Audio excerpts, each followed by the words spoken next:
साजिशों का दौर है जनाब, संभल के चलना पड़ता है।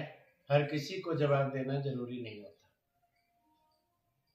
आज मनुष्य को दूसरे की प्रगति नहीं सहन होती है और कुत्ते को घोड़े की गति नहीं सहन होती है। इसलिए किसी को भी अस्तित्व को खत्म करने के लिए युक्ति से, शक्ति से, तंत्र से, मंत्र से और फिर षड्यंत्र से साजिश किया जाता है। चाहे उसमें अपना भाई हो या जीवन का कोई भी पुरजन, परिजन, भार्या, भगनी, सुता, बंधु, बांधव, स्वयं की पत्नी क्यों ना हो, जब बात अस्तित्व की आ जाती है तो मैं श्रेष्ठ हूं, मैं ज्येष्ठ हूं, मैं ही सर्वस्व हूं, मैं जो चाहूं वो कर सकते हैं। लेकिन दत्तात्रेय के गुरुओं का वर्णन अगर देखें तो इनकी दशा क्या होती है ये भी देखना।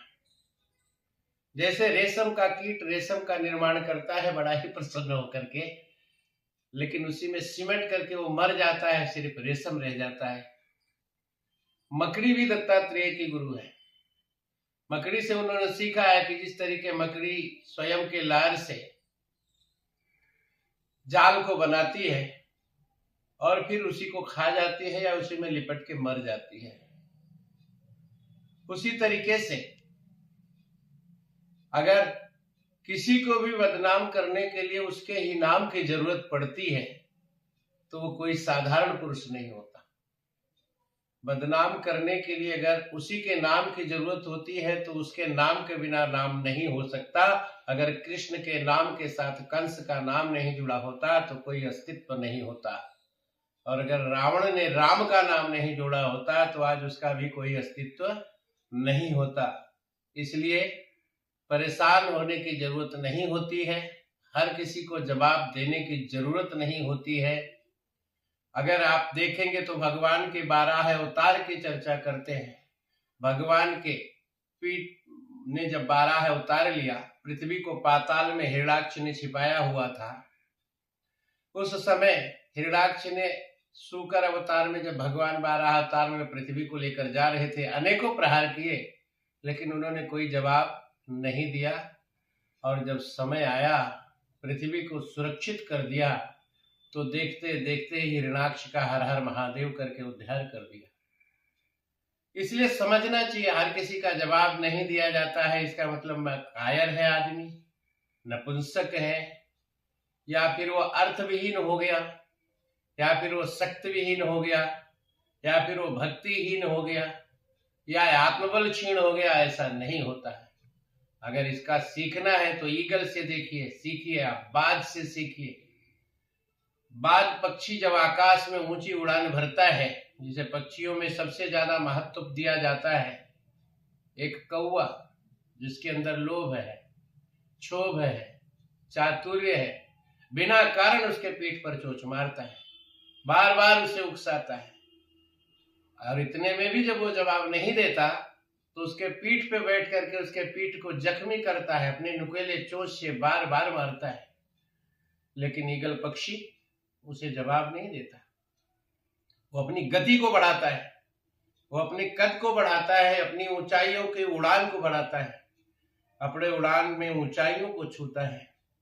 जवाब ना दे करके अपनी ऊंचाइयों पे, अपनी प्रगति पे, अपनी चीजों को लेकर के ऊपर भागता है, और एक लेवल पे वो इतनी ऊंचाई पे चला जाता है जहां हवा पतली हो जाती है, थिन हो जाती है।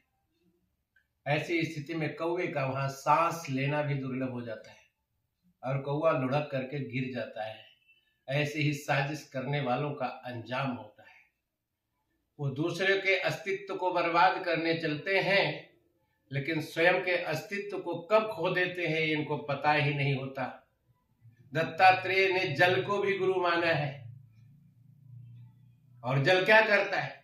सबका तृप्ति करता है, सबके बारे में समभाव रखता है, लेकिन स्वयं का स्थान सबसे शून्य भाव में रखता है, सबसे नीचाई की ओर रहता है। ऊंचाइयों पे जल का स्थान नहीं है, लेकिन जल का महत्व सर्वोपरि होता है। जल नहीं हो तो कल अधूरा हो जाता है। इसलिए हर एक व्यक्ति को संभल के चलना चाहिए। कब कौन किसके साथ क्या साजिश रचेगा कोई बात नहीं, इसलिए सावधान होकर के जीने की जरूरत है, परेशान होने की जरूरत नहीं है। सत्य का दिया जलता था, जलता है, जलता ही रहेगा, उसे कोई बुझा नहीं सकता। नाम जोड़ करके नाम कमाने की कोशिश में दूसरे को बदनाम करने वाले व्यक्ति का नामो निशान मिट जाता है। पराई संपत्ति को हड़पने के लिए जिसने भी कुछ किया, रावण ने कोशिश किया, उसका विनाश हुआ। ऐसे अनेकों प्रसंग मिलेंगे। इसलिए साजिशों में कभी शांत रहने की जरूरत है। हर एक व्यक्ति को उत्तर देने की जरूरत नहीं है, क्योंकि यह समय ही उसको उत्तर दे देता है और उसके पास ऐसी दशा आ जाती है एक समय पे। शायर कहते हैं कि सब कुछ लुटा के होश में आया तो क्या हुआ। बाकी रही बात प्रगति की, सदगति की, कर्म की, तो व्यक्तिगत जीवन में जिसके साथ जो व्यवहार है वो उसी की उसकी समीक्षा करता है। ये तो पब्लिक है साहब, कभी लोग गालियां देते हैं तो कभी लोग तालियां बजाते हैं, कुछ पल साजिश वालों के साथ कहते हैं हम हैं, और जब सच्चाई सामने आती है तो उनका नामो निशान ऐसे मिट जाता है जैसे गधे के सिर से सींग चली जाती हो। इसलिए मेरे प्यारे साधकों, साजिशों से घबराना नहीं, साजिशों से लड़ना सीखिए। इसलिए मैं जो कहता हूँ, हमने बहुत देखे हैं, बड़े बड़े महापुरुषों को देखा है, सिद्धों को देखा है, संतों को देखा है, चाहे पॉलिटिकल सर्कल हो, चाहे इकोनॉमिकल सर्कल हो, अध्यात्म जगत हो, जिसने भी जरूरत से ज्यादा ऊंचाइयों को छूने की कोशिश की, उस पे हर तरीके की साजिशें होती हैं, और ये साजिशें करने वाले हमेशा विनाश कराते हैं। बाकी मैं एक ही लाइन कहूंगा, मैं वर्णौ निज नयन देखा और जग वर्णत पुस्तक कर लेखा। दुनिया जो बोलती है किताबों का लेख, मैं जो बोल रहा हूं मैंने जो आंखों से देखा है, क्योंकि सत्य सत्य होता है। इसलिए साधकों घबराओ मत, सावधान होकर रहना है। साजिशों का दौर चल रहा है, अपने आप को संभालें, क्योंकि सत्य भी बदलता है। वही बेटा जब जन्म लेता है तो माँ की गोद में होता है, वही बेटा बड़ा होता है तो तूने मेरे साथ अन्याय कर दिया, तूने बड़े को ज्यादा सम्मान दिया, दूसरे को दे दिया। इसलिए सत्य भी स्थिर नहीं है, सत्य भी बदलता है। तो साजिशों से घबराना नहीं, शांत होकर लड़ना सीखना चाहिए। जब कोई भी व्यक्ति जरूरत से ज्यादा साजिश करे तो मौन हो जाओ, शांत हो जाओ। जीवन के अंदर सबसे परम प्रिय रिश्ता अगर कोई होता है तो अर्धांगिनी का होता है। वह भी आपके सुख दुख की साथी होती है, पाप की भागी नहीं होती है। और सत्य तो सिर्फ दो ही व्यक्ति मानते हैं और जानते हैं, एक वो जीवात्मा जिसने किया और दूसरा उसका परमात्मा। समीक्षा वही करे जिसको पूर्ण ज्ञान हो, अन्यथा अपने आप को जाने, गैरों को जान करके पाना है ना आपको, तो कर्म करिए, आप उससे ज्यादा कमा सकते हैं। लेकिन दूसरे की संपत्ति के लोभ में स्वयं के अस्तित्व को बड़ा बताने के लिए कुछ भी बोल देना, कोई भी कृत कर देना, ये साजिश आपके गर्दिश में ले जाने का मार्ग होता है।